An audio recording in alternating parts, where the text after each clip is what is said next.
गरुड पुराणानुसार पितृपक्षाचे महत्त्व सांगणारी एक कथा. प्राचीन काळी एका गावात धर्मशील नावाचा एक ब्राह्मण राहत होता. धर्मशील अत्यंत धार्मिक आणि परोपकारी होता, पण त्याला एक खंत होती की त्याचे वडील अकाली निधन पावले होते आणि त्यांना योग्य ते पिंडदान किंवा श्राद्धविधी करता आले नव्हते. त्यामुळे त्याला नेहमी वाटायचे की त्याच्या वडिलांना मोक्ष मिळाला नसेल. एकदा धर्मशील एका ज्ञानी ऋषींच्या आश्रमात गेला आणि त्याने आपली व्यथा त्यांना सांगितली.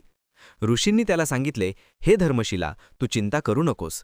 गरुड पुराणानुसार पितृपक्ष हे पितरांना मुक्ती मिळवून देण्यासाठी अत्यंत महत्त्वाचे मानले जाते. या पंधरवाड्यात यमलोकातून पितर आपल्या कुटुंबियांच्या घरी येतात, अन्न आणि जलाची अपेक्षा करतात. ऋषींनी पुढे सांगितले, जो व्यक्ती पितृपक्षात आपल्या पितरांचे श्राद्ध, पिंडदान आणि तर्पण करतो, त्यांना अन्नदान करतो, त्यांना पितरांचा आशीर्वाद मिळतो. पितर संतुष्ट होऊन आपल्या वंशजांना सुख, समृद्धी आणि दीर्घायुष्य देतात. जर पितरांना योग्य गती मिळाली नाही तर त्यांना अनेक अडचणींचा सामना करावा लागतो. धर्मशिलाने ऋषींचे ऐकले आणि पितृपक्षात पूर्ण श्रद्धेने आपल्या वडिलांचे श्राद्धविधी केले. त्याने गरिबांना अन्नदान केले, ब्राह्मणांना भोजन दिले आणि पितरांच्या नावाने तर्पण केले. यामुळे त्याला खूप मानसिक शांती मिळाली.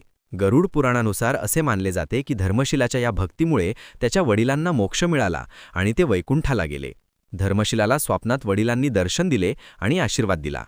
या कथेवरून हे स्पष्ट होते की पितृपक्षात आपल्या पूर्वजांचे स्मरण करणे आणि त्यांच्यासाठी विधी करणे हे किती महत्त्वाचे आहे.